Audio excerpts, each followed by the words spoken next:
হ্যাঁ গো, বসে আছো যে, ঘুমাবে না? হ্যাঁ, ঘুমাবো তো। তাহলে বসে আছো কেন? কি গো, কি ব্যাপার? কি ভাবছো তুমি? এই যে প্রকৃতির যে অবস্থা, সেই কথাই ভাবছি আর কি। হ্যাঁ, সে তো। বৃষ্টি তো থামার কোনো নামই নেই। চারিদিকে যা অবস্থা, এই দেখো না, আমাদের তো মাটির বাড়ি, কখন কি অঘটন ঘটবে তার ঠিক নেই। হ্যাঁ গিন্নি, আমিও তো তাই ভাবছিলাম। চারিদিকে মাঠঘাট সব জলে থই থই করছে।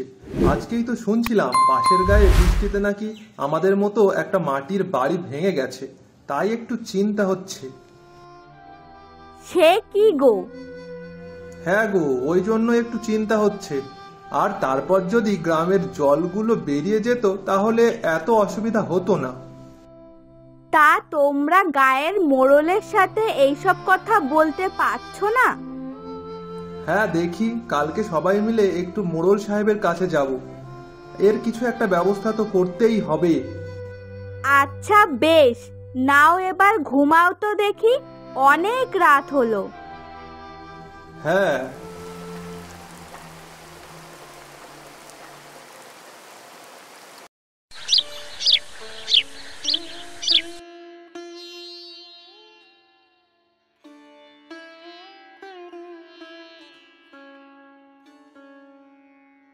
নিতাই, এ নিতাই, বাড়িতে আছিস নাকি?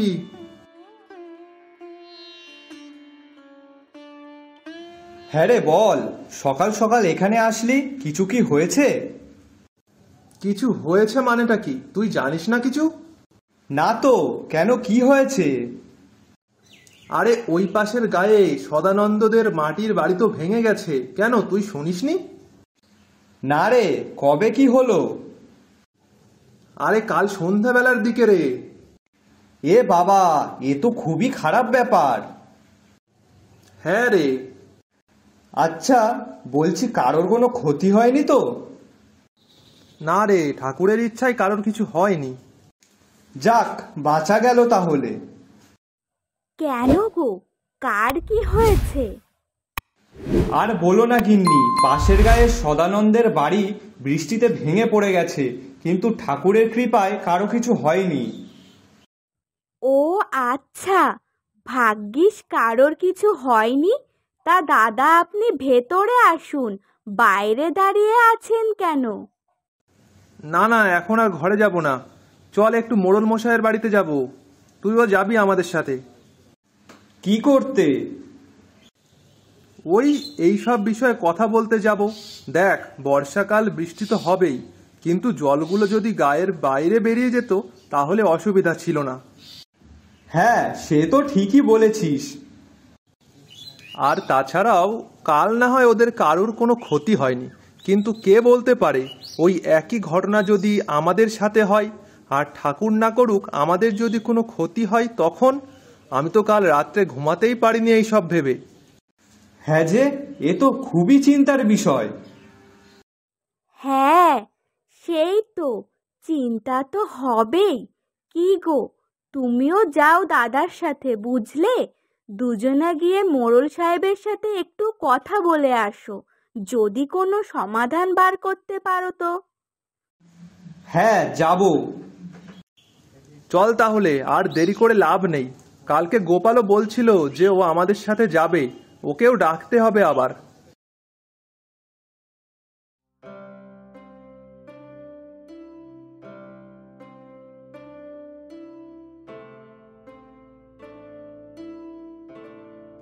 দেখো সদানন্দ, যা হওয়ার তা হয়ে গেছে। এইভাবে ভেঙে পড়লে তো আর হবে না। এখন এর তো একটা ব্যবস্থা করা দরকার, সেটা নিয়ে ভাবো। হ্যাঁ পলাশ, তুই ঠিকই বলেছিস। দেখো, কারো যে কোনো ক্ষতি হয়নি এটাই অনেক। তোমরা অল্পের উপর দিয়ে বেঁচে গেছো, না হলে ওই মাটির দেওয়াল ভেঙে যদি তোমাদের গায়ে পড়তো তাহলে একবার ভাবতে পারছো কি হতো তোমাদের অবস্থা? হ্যাঁ সেই তো। কিন্তু আমি এখন করবোটা কি? কে সাহায্য করবে আমাকে? কেন, গায়ের মোড়ল মশাই বসে আছে কি করতে, উনি সাহায্য করবেন তোমাকে। কিন্তু উনি কি আমাদেরকে সাহায্য করবেন? হ্যাঁ, ওটাই তো। আমরা মরা গরিব, তারপরে আবার নিচু জাতের মানুষ, আমাদেরকে উনি কেনই বা সাহায্য করবে? আরে সদানন্দ, তুমি অত ভেবো না তো। উঁচু জাত নিচু জাত এখানে আবার আসছে কোথা থেকে? দেখো, আজ তোমার জায়গায় যদি আমাদের ক্ষতি হতো তাহলেও কি আমরা এইভাবে চুপচাপ বসে থাকতাম? হ্যাঁ, সেটাই তো। বৃষ্টি তো হবেই, এটা তো প্রকৃতির নিয়ম। এটা আমরা কোনোভাবে বন্ধ করতে পারবো না, কিন্তু গ্রামে যে জল জমছে সেগুলো বের করার তো কোনো ব্যবস্থা করতে পারি। সেটাই। দেখো সদানন্দ, আজ তুমি যদি কথা না বলো তাহলে আমরা কিন্তু কিছুই করতে পারবো না। হ্যাঁ হ্যাঁ, ঠিক বলেছ। কি গো, কি ভাবছো তাহলে? কি আর ভাববো, আমার যা ক্ষতি হয়েছে এই ক্ষতি যেন অন্য কারোর না হয়, তার জন্য তো কোনো একটা ব্যবস্থা করা খুব দরকার। হ্যাঁ, আমরা গরিব হতে পারি, তাই বলে কারোর কোনো ক্ষতি আমরা চাইবো না। তাই তুমি এক কাজ করো, মোড়ল মশাইয়ের কাছে যাও। দাদারা তো বললেন তোমার সাথে যাবে, তাহলে তুমি গিয়ে তোমার সমস্যার কথা বলে আসো। আর তাছাড়াও এটা শুধু তোমার একার সমস্যা নয়, গ্রামে জল জমে থাকার কারণে ঠিক মতন চাষবাস শুরু হচ্ছে না, যার কারণে অনেকেরই সমস্যা হচ্ছে। ঠিক বলেছো তুমি। পলাশ, মোহন, তোমরা চলো আমার সাথে। হ্যাঁ চলো। হ্যাঁ হ্যাঁ, চল চল।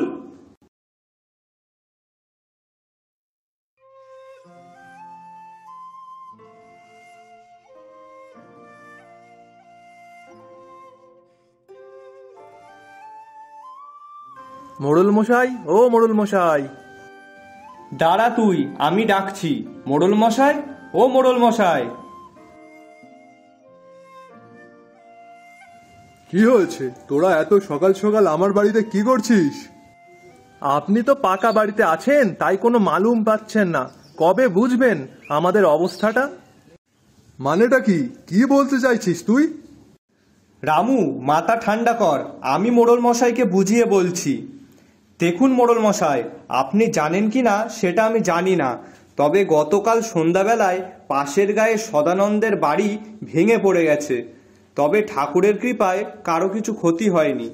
কাল না হয় ওর কোনো ক্ষতি হয়নি, কিন্তু বাড়ি যে ভেঙে গেছে, কিন্তু পরে এইভাবে যে অন্য কারোরও আর ক্ষতি হবে না তার কি মানে আছে? হ্যাঁ, সেটাই তো।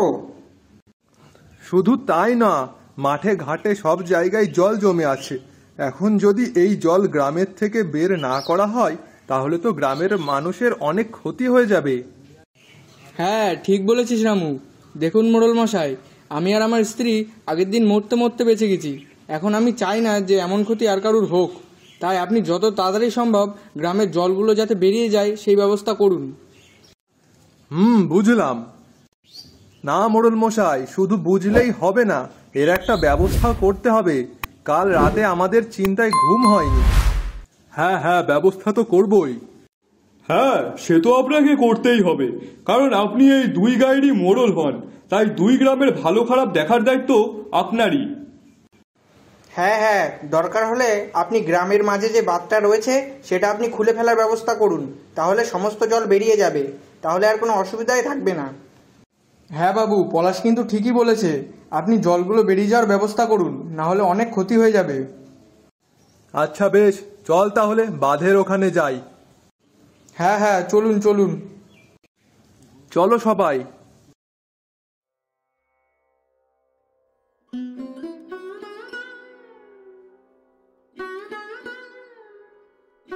ও বাবা, এ তো দেখছি অনেক জল জমে গেছে।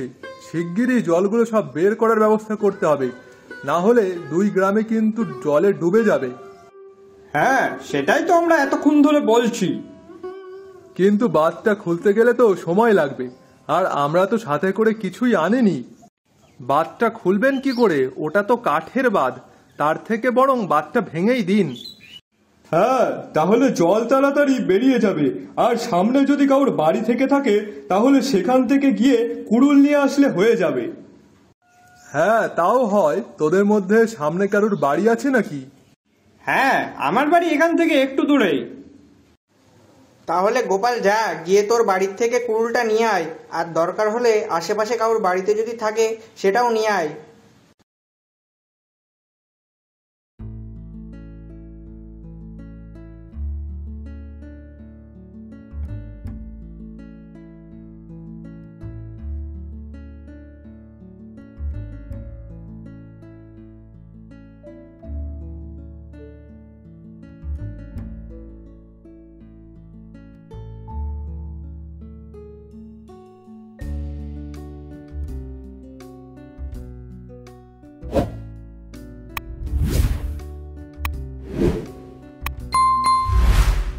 সদানন্দ, তোমরা ঠিক আছো তো? আমরা দেখতে আসলাম তোমাকে। আরে মোড়ল মশাই, আপনি? হ্যাঁ সদানন্দ, কালকে আমি তোকে কিছু দিতে পারিনি, তাই জন্য আজ তোর বাড়িতে চলে আসলাম দেখতে। আচ্ছা এই নে, কিছু অর্থ আছে, এটা তোর কাজে লাগবে। এটা আমার জন্য? হ্যাঁ তোর জন্য। সত্যি কথা বলতে আমি কখনো ভাবিনি আপনি আমার বাড়িতে এসে আমাকে অর্থ দিয়ে সাহায্য করবেন, কারণ আমার মতো নিচু জাতের মানুষের বাড়িতে আপনি। সদানন্দ, আমার কাছে নিচু উঁচু কোনো মাইনে রাখে না, আমার কাছে সবাই সমান। আর তাছাড়াও কালকে তোর এত বড় ক্ষতি হয়ে গেল, তারপরও তুই অন্যের যাতে ক্ষতি না হয় সেই ভেবে এগিয়ে এসেছিস, আর যার ফলে আজ অনেকেরই ঘর বেঁচে গেছে। তাই জন্য আমার তরফ থেকে এই ছোট্ট একটা উপহার। আপনাকে অসংখ্য ধন্যবাদ মোড়ল মশাই। আপনার মতন মোড়ল মশাই যেন সব গ্রামে থাকুক।